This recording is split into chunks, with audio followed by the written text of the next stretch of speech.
MongooseJake here with a very quick video that I wanted to focus on a part that a lot of bike manufacturers use as a kind of a hidden cheap out shortcut, if you wanted to call it, where if they're going to cut a corner, they will.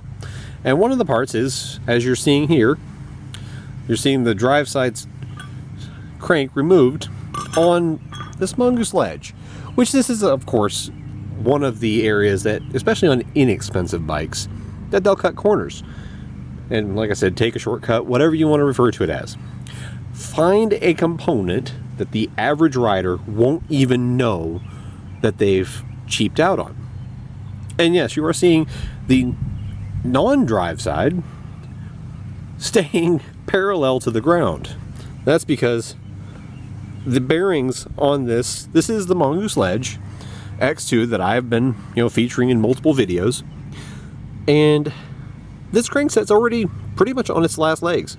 The bearings are already so notchy that it turns like that. That is not me exaggerating it. You actually probably just heard that off the microphone on this Nikon Coolpix, but it's very, very notchy. And since I already upgraded the rest of the drivetrain with Shimano Qs, I have a Shimano Qs crank and bottom bracket to install. This is actually the upgraded bottom bracket. It's the BB52. So that will solve this issue here. But bottom brackets, a component that a lot of brands cheapen out on. Even on expensive bikes, but definitely on inexpensive budget. And something you should keep in mind that is well worth the cost to replace, because you will feel it. I could feel this last ride I took. I could feel drag and the notchiness, and I immediately said, okay, this bottom bracket's on its last ride. And if you've been keeping up with the channel, you know this bike's only a few months old, and it's seen maybe 15, 20 rides at most. I'm gonna say actually probably about 12 to 15 hard rides, and that thing's already shot.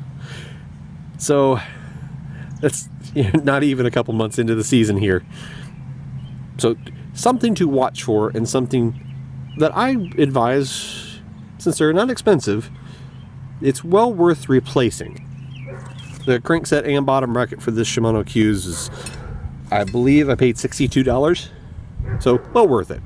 So just a quick little video covering a often overlooked component that bike brands tend to take a shortcut to pinch pennies on, and it ends up costing a little extra, but it is well worth the upgrade. But hope you enjoyed this little quick snippet of a video. Until next time, thanks for watching the bike channel here with me, MongooseJake.